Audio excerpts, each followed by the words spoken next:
8ஆம் வகுப்பு மாணவனின் அரிய மூளை.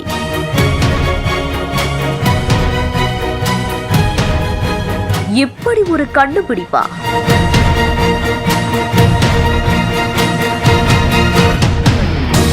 திருநெல்வேலி மாவட்டம் விக்ரமசிங்கபுரத்துல அரசு உதவி பெறும் புனித மரியன்னை மேல்நிலைப்பள்ளி செயல்பட்டு வருது. இந்த ஸ்கூல்ல படிக்கக்கூடிய 8ஆம் வகுப்பு மாணவர்கள் எல்லாருமே ஒன்னா சேர்ந்து தாமிரபரணி நதியில மாசுவை கட்டுப்படுத்தக்கூடிய வகையில புதிய கண்டுபிடிப்பை உருவாக்கி இருக்காங்க. அந்த வகையில தாமிரபரணி ஆற்றில போடக்கூடிய பிளாஸ்டிக் உள்ளிட்ட மக்காத குப்பைகளுடைய கழிவுகள் மற்றும் இதர கழிவுகளை தானா குப்பைகள் எல்லாத்தையுமே அப்புறப்படுத்தக்கூடிய கருவி ஒண்ணு உருவாக்கி இருக்காங்க. குப்பை இருக்கிற இடத்துக்கு ரிமோட் மூலமா இயக்கப்படுற இந்த கருவி ஆத்துல மிதக்கக்கூடிய பிளாஸ்டிக் உள்ளிட்ட கழிவுகளை தானா ரோப் மூலமா எடுத்து பின்னாடி இருக்கக்கூடிய அந்த பெட்டியில கொண்டு போய் சேர்க்கிற வகையில இந்த கருவி வடிவமைக்கப்பட்டிருக்கு. இந்த நிகழ்வுல விக்ரமசிங்கபுரம் நகராட்சி தலைவர் சுரேஷ் செல்வபெருமாள், பள்ளியுடைய தலைமை ஆசிரியர் அந்தோணிசாமி, பள்ளியுடைய தாளாளர் சுனில் பெஞ்சமின் மற்றும் ஆசிரியர்கள்னு பலருமே கலந்துகிட்டு இருக்காங்க. மாணவர்களோட இந்த கண்டுபிடிப்பை எல்லாருமே பாராட்டவும் செஞ்சிருக்காங்க. இந்த செய்தி குறித்த உங்களுடைய கருத்துக்களை கீழே கமெண்ட்ஸ்ல சொல்லுங்க.